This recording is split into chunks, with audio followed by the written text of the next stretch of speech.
The Denver Broncos 53-man roster is set with some expected moves still coming down the pike here in the next couple of days as it relates to injured reserve and other placements on the roster. We break down the Broncos' initial 53 after they trim the roster from 80 to 53. All in today's brand new episode, Locked On Broncos.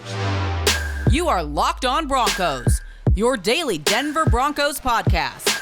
Part of the Locked On Podcast Network. Your team every day.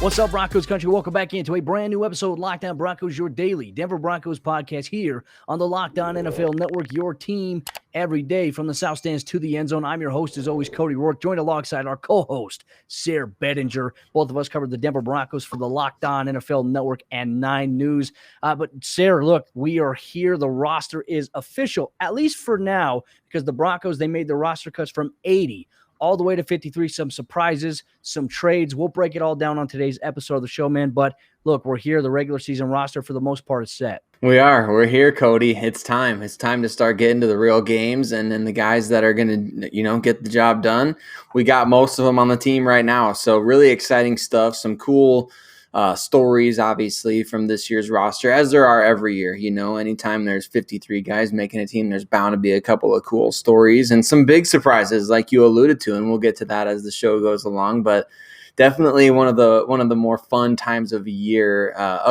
for football fans. Anytime rosters are shuffling around, it's always very interesting. So you gotta love it, man. Absolutely, man. When I think the thing, too, craziness. So it wasn't just the Broncos we saw craziness with. We saw the New England Patriots. They released Cam Newton. That was probably the most shocking move of the day. But obviously, we'll talk about that maybe later. Maybe we won't even talk about it at all. But let's get to the Broncos 53-man roster, Sarah, here. Now, I want to pull it up here on the screen what the 53-man roster looks like for the offensive side of the ball. And taking a look at it right now, here is this 53-man roster for the offensive side of the ball. Now, Sarah, the Broncos choosing to go with 23 players. I know in a lot of our projections, we had maybe like 25, 26, but Denver loaded up on the defensive side of the ball. Obviously, quarterback, they released Brett Rippon. There's a chance that he comes back off of waivers. We'll have to see if that's the case. Running back, as expected, with the 4 guys that they had on there, we maybe thought that maybe Royce Freeman, because it took them so long, maybe George Paton was on the phone trying to trade Royce Freeman. They were going to keep Demaria Crockett. That was not the case. They obviously released Crockett, and Royce Freeman is still on the roster. But let's get to wide receiver. I think this is probably where we are the most surprised here, Sarah, and that's because they have 5 guys. We imagine they'd probably have 6. And we thought one certain player was going to be a lock for the roster spot in Trinity Benson when the move happened the day before roster cuts, where the Broncos, they got rid of Seth Williams and Tyree Cleveland. They waived both of those players. And so now the Broncos wide receiver room is Cortland Sutton, Jerry Jeudy, Tim Patrick, KJ Hamler, and Deontay Spencer. I mean, how do you feel about that? It's crazy. It's crazy. I figured there was a chance, for Seth Williams. I figured there was a chance for Tyree Cleveland, both of those guys to potentially be cut. And when both of them were cut, we were thinking, all right, well, Trinity Benson, he made the team, man. Let's go. And Deontay Spencer, obviously they liked what they had from him as a kick and punt returner enough to keep him, even though he doesn't really contribute on offense. So this is the most shocking position group to me, Cody, to not only see Seth Williams cut, to not only see Tyree Cleveland cut, but then you trade Trinity Benson to the Detroit Lions for 5th and 7th round picks. Really, really, first of all, just an unbelievable job by George Paton. Look at some of the other receivers, Cody, that were cut around the league. The Titans cut 4th rounder Des Fitzpatrick. The Philadelphia Eagles cut Travis Fulgham. The Los Angeles Chargers cut Tyron Johnson. These are all players that have done, I guess not in the case of Des Fitzpatrick, but in the case of Fulgham and Johnson, those are guys that have done things in the NFL, actual production, and they got nothing for them. The Broncos got a 5th and a 7th for Trinity Benson from a team that's rebuilding. I mean, that is GM 101 right there. George Paton beating the fellow rookie GM out in Detroit. So, I mean, that's a huge haul for the Broncos. And as much as we would have loved to have seen Trinity Benson carry over his momentum from training camp to preseason and then into the regular season, I think it's exciting to be able to get that kind of return for him and to see what else is out there and available on waivers now. Now you got to hope that you get a couple of these guys back on the practice squad. Maybe they clear tomorrow tomorrow. We'll have to wait and see. We kind of get to do this whole dance again tomorrow. But I think definitely, Cody, that wide receiver position, very, very surprising to see them only keep 5 guys. And specifically, too, the number that you mentioned on offense, 23 players. One of those players, Mike Boone, we know is going on injured reserve after everybody clears waivers tomorrow. So he has to be on the initial roster in order to be able to come back this season at some point. So really, really surprising. As of tomorrow, barring waiver claims and pickups and things like that, there's going to be 22 players on the offense compared to, the defense, which, like you said, is really heavily loaded. Yeah, I wonder if the Broncos are going to be looking to bring back either Tyree Cleveland or Seth Williams. He kind of floated it out there. He's only been targeted twice in preseason when we're talking about Seth Williams. Maybe that was intentional so that they don't have enough out there, NFL teams don't, to say, okay, hey, we got to go get this guy. Then again, I wouldn't be shocked at this point if that's the case, if the Broncos aren't able to get him back. I know we talked about it. We'll see what George Payton does there. But even more interesting is that Trinity Benson was an undrafted rookie free agent, and he's getting 5th-round draft pick value in trade. So I like that for the Broncos, for George Payton. He's loading up that war chest there, Sarah. But going to tight end now, obviously, you look at that. There's only 4 guys there: Noah Fant, Alberto Kwebunam, Eric Sauber, and Andrew Beck. No surprise. Beck is a core special teams guy. Sauber's playing special teams. Those guys are contributing in that realm there. No surprises there. On the offensive line, though, I think when we go back to it, 3 offensive tackles. They released Cam Fleming. So Garrett Bowles, Bobby Massey, and Calvin Anderson as a swing tackle. Lloyd Cushenberry at center, with Miners the ability to play there at that position if they need to. But 4 offensive guards: Natani Muti, Graham Glasgow, Dalton Reisner, and Quinn Miners. That rounds out the Broncos' 23 players on offense. Sarah, any surprises to you here? Definitely no surprises, but worth noting that Cam Fleming, as you and I kind of talked about on our roster prediction show, Cam Fleming was indeed cut. And it sounds like the Broncos want to try to bring him back. Now, my hope is that they kind of set their sights a little bit higher than just replacing, him with Mike Boone, or Mike Boone with him. So I definitely think that there's an opportunity there for the Broncos to kind of upgrade elsewhere on the offense. If Cam Fleming wants to come back, they already guaranteed him $1 million. That's not going anywhere. So you might as well just come back on the practice squad and kind of be an emergency body. I don't see any value, whether special teams or game day active. I don't see really any value to having Cam Fleming on the 53-man roster at this point. But there's definitely value having him on the practice squad if he's willing to stick there and be there. So I hope that's the direction that they go, but definitely not surprised to see that based on the way that he played in the preseason.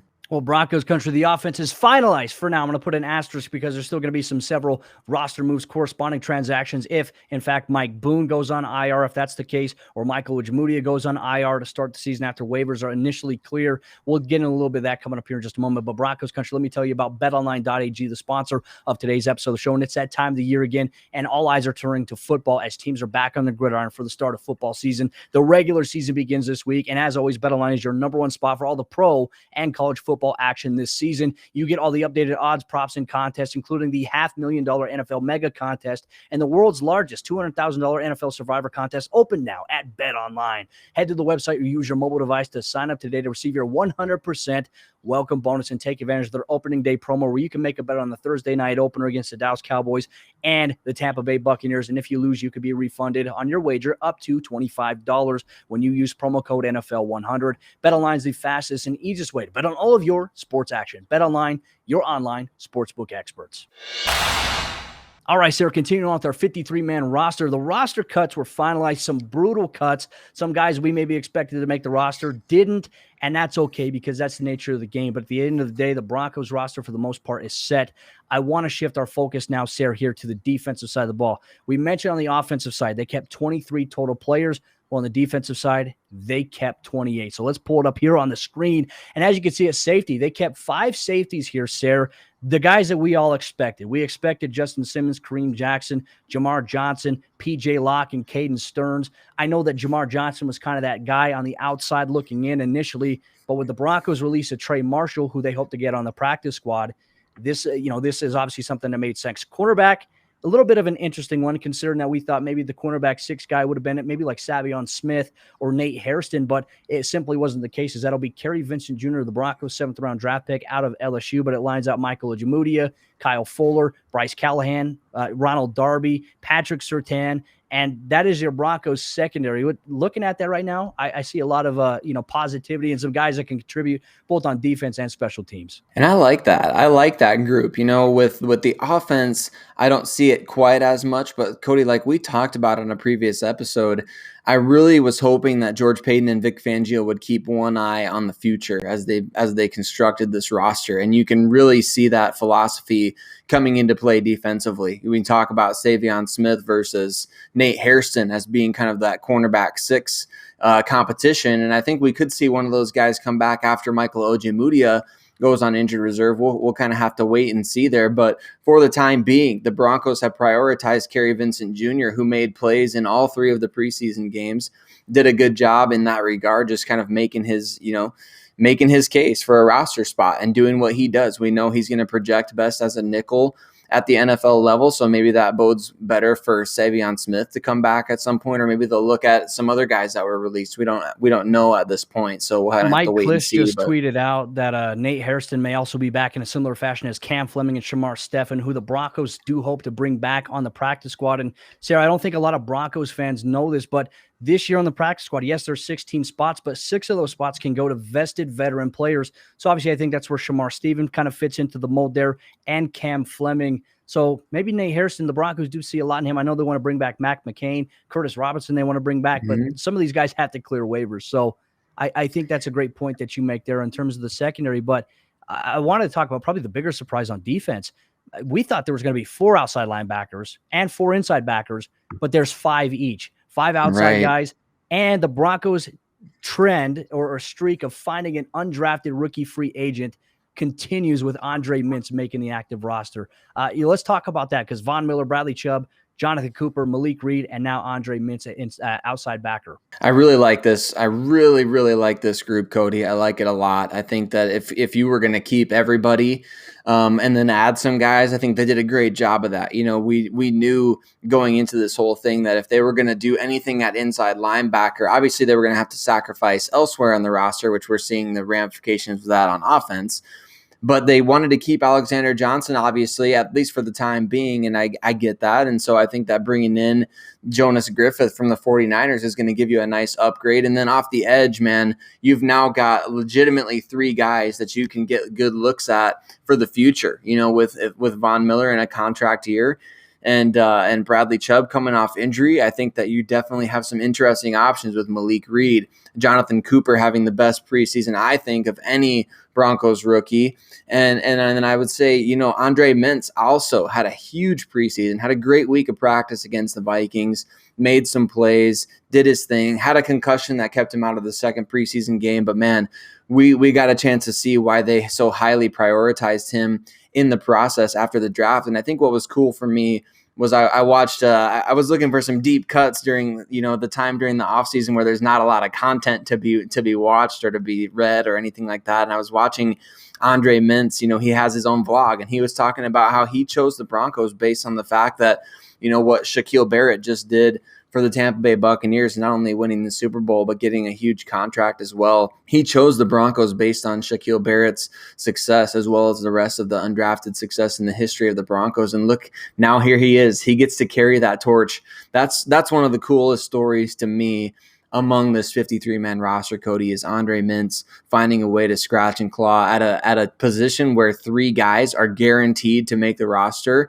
And you don't know if they're going to keep 4 or 5. For him to make the team is very, very significant. I agree with you there, too. And look at it, inside backer, Josie Jewell, Alexander Johnson, Justin Sternad, Baron Browning, and then now Jonas Griffith, who is the Broncos were wheeling and dealing in terms of trading off assets, and they acquired him from San Francisco, and he is a key special teams player. The Broncos obviously well noted that they need to improve in that area and that department specifically. But really outside of that, Sarah, I also wanted to bring up the point. There was a surprise on the defensive line. In terms of our projections, I think we're relatively close for the most part, minus 1 guy. We talked about Shamar Stephen being released by the Broncos. That means Jonathan Harris has made the roster, and it goes back to the offseason. Vic Fangio had talked about how far he's come along and how his story is a little bit similar to Deshaun Williams, who was a camp body and all of a sudden had made the active roster. Now, Jonathan Harris, Deshaun Williams have the same story, and they're on the 53-man roster behind Shelby Harris, Mike Purcell, and Draymond Jones, McKelvin Agim, but those guys are all there. So I think the Broncos defense with 28 guys, it shapes out relatively nicely. But also another thing too, I know we're going to get the question from Broncos fans. Well, what does the waiver order look like for the Broncos? As it currently stands, it's going to be ninth. They're ninth on the waiver wire order as it stands, based on the NFL draft order. So I think it bodes well for the Broncos. They'll have an opportunity before some of those other teams can maybe creep up there. This isn't like the NFL draft where they can trade ahead. So this is a good situation for the Broncos if they really want to bring back some guys that they really, really want on that practice squad. And I think that's one of the really fun parts about what's going to happen between Tuesday and Wednesday is just kind of seeing, like we're hearing right now, Cam Fleming and Shamar Stephen and even Nate Harrison probably expected back with the Denver Broncos. But if you bring those guys back to the active roster, then you obviously aren't going to be making many waiver claims. So You don't claim guys off waivers to get them on the practice squad. You claim them off waivers to get them on your 53-man roster. So with that being said, I feel like, I do feel like the Broncos need to set their sights a little bit higher. If you're willing to cut those guys now and you keep a guy like Jonathan Harris, where that seventh defensive lineman, how does that guy factor into your game plan? How does that guy factor in your week to week? I obviously, I'm not George Payton and Vic Fangio. I don't get to make that decision, but I will be very interested to see because the Broncos just depleted their, depth at the wide receiver position. I think you've got to address that. Obviously, Ojemudia, he's out, so you got to bring, corners back into the mix. So it's going to be fascinating to see how they fill out that 16-player practice squad is a big practice squad, which is really, really nice for NFL teams. And it's huge, obviously, for player development, just being able to get those guys in an NFL, building for an entire season. That's 6 more guys than we used to be talking about, right? Just a couple years ago for each team. So tons of jobs around the NFL. And obviously teams want to bring their own guys back. So when we cut guys as, for the Denver Broncos, when those guys get cut, we can't just assume that every team is going to poach them because every team is having to make tough 53-man roster decisions. Every single team wants to bring back their guys to their practice squad to develop their own players. So there's a level of kind of arrogance, kind of, that gray line between arrogance and confidence. That's like, we know we can get a player like Seth Williams back. We know we can get a player like Tyree Cleveland back. Just like the Broncos once cut Shaquille Barrett off their roster and he stuck through to the practice squad. So believe that or not, Denver Broncos fans, if you're just now tuning in, the Broncos once cut Shaquille Barrett off the roster and brought him onto the practice squad and he stayed on there for a long time.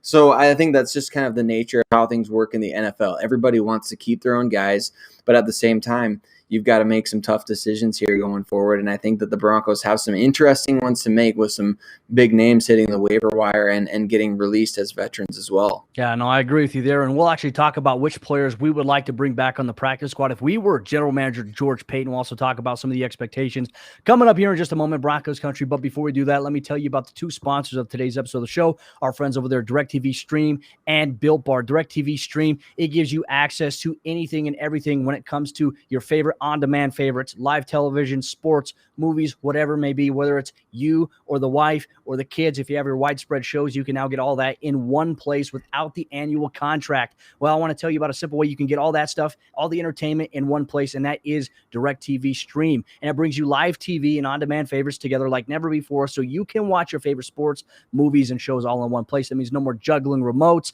or no need to buy another device ever again. And the best part, like I said, there's no annual contract, so you can get rid of all the clutter and the confusion and get your TV together with DirecTV Stream. And you can learn more at directtv.com. That's directtv.com. Compatible device required. Content varies by package. And our good friends over there at Built Bar, the best tasting protein bar on the market, also the healthiest tasting protein bar on the market. Sarah, they just released these brand new Built Bar balls, and they're protein balls. And they, like I said, peanut butter brownie, coconut almond. I ordered myself some. I tell you what, they are hard hitting like Kareem Jackson against the receiver across the middle. And I love Built Bar not only because they're the best tasting protein bars, but like I mentioned, they're the healthiest. 17 grams of protein, only 130 calories, and only 4 grams of sugar. That is tremendous as I embark on a healthy day-to-day, drink a lot of water, and I like an occasional snack and a little bit of a dessert-like treat, but the benefit is that it's a dessert that is healthy for you. So there you go. Built.com is where you can get your hands on a box of Built Bar today, and make sure you use promo code LOCK15 at checkout so you can get 15% off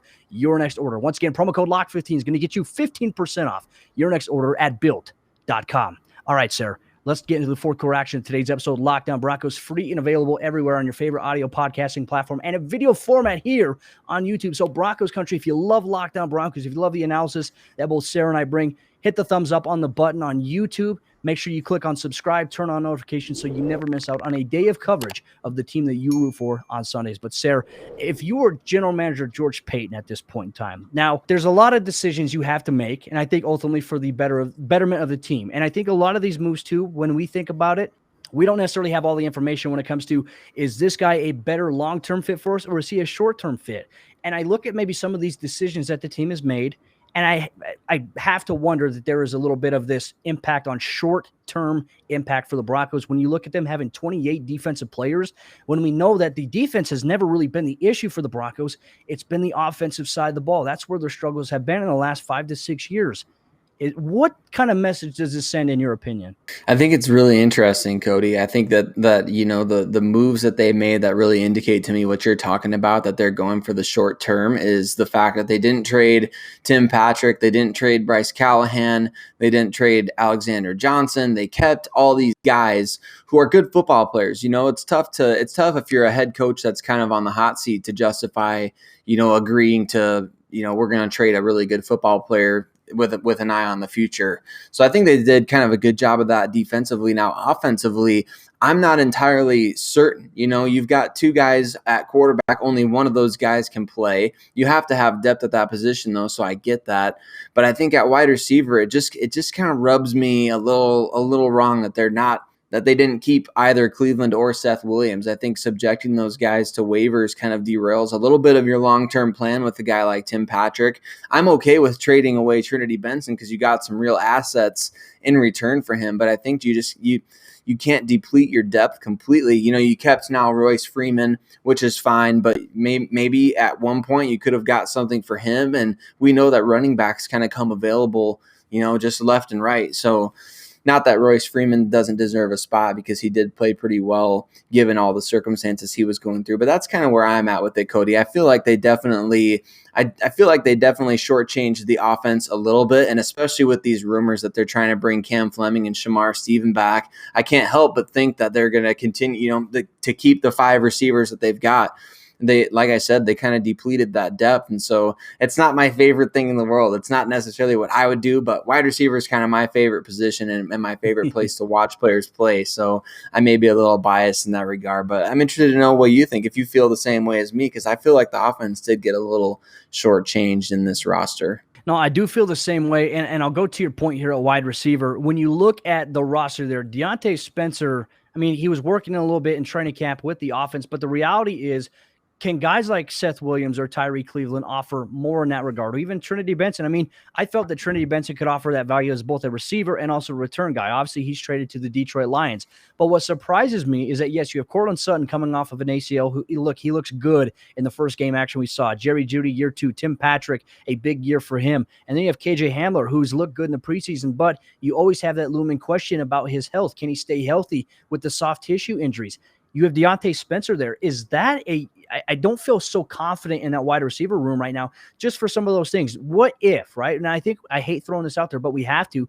What if one of those guys goes down with an injury? Are you really confident with Deontay Spencer jumping up into that role? And there's nothing against Deontay Spencer. I think that the Broncos, going back to when Rich Scangarello was on the Broncos offensive coaching staff as the OC in Drew Lock's first year, they did use him on a lot of those cross motion plays.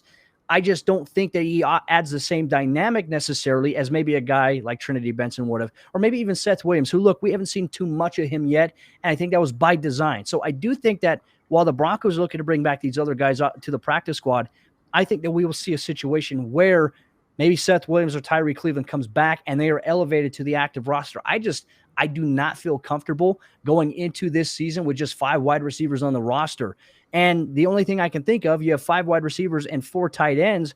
It makes me think that the Broncos are maybe going to have an emphasis on running the ball more, maybe more 13 personnel. But you can't live in 13 personnel forever. So I think that's the downside to it. It definitely is. So if it was me, and like you said, we get to put on our GM hats. If it was me, there's a few guys that I'd be looking at on the waiver wire at receiver to really bring in. Number one, at this point for me, you could argue between 2 guys. I think number one 1 and 1A or 1A and 1B. Travis Fulgham from the Eagles, like I mentioned before, and then Tyron Johnson from the Los Angeles Chargers. We saw Fulgham break out a little bit for the Eagles last season, and I think Tyron Johnson kind of became one of Justin Herbert's favorite targets over the course of the season. I looked him up earlier this offseason as just kind of a man who could be some breakout players for the Chargers, and he came up routinely from their fans. And you look at the replies from the breaking news from Chargers fans, and there are more than one, believe it or not. You look at the replies from fans, and they're outraged by the fact that this guy got cut. He had almost 400 yards last season on 20 catches with 3 touchdowns, including some big plays against the eventual Super Bowl champion Buccaneers. So that dude's got legit speed and legit deep play ability. Fulgham kind of showed the same. So maybe the Broncos aren't so worse for the wear if they're willing to really reconstruct the roster in that way. Again, the rumor is that Cam Fleming will be back. The rumor is that Shamar Stephen will be back. So those are the 2 spots that you're kind of working with right now, unless you cut somebody else that you didn't otherwise plan to in the first place.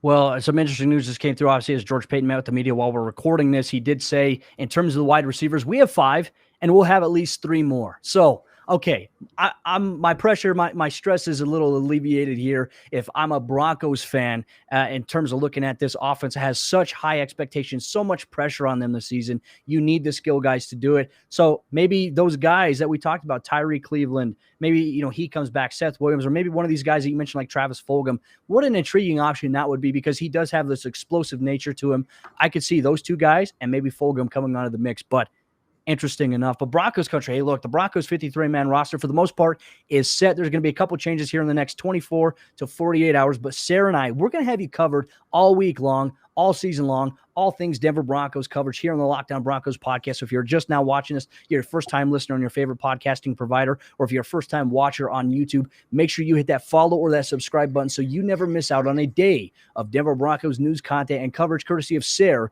and myself. Broncos country, we appreciate you so much. Thank you. And make sure you interact with us in the comment section. We always like to respond to everybody as much as we can. But until next time, we'll see you tomorrow for a brand new episode, Locked On Broncos.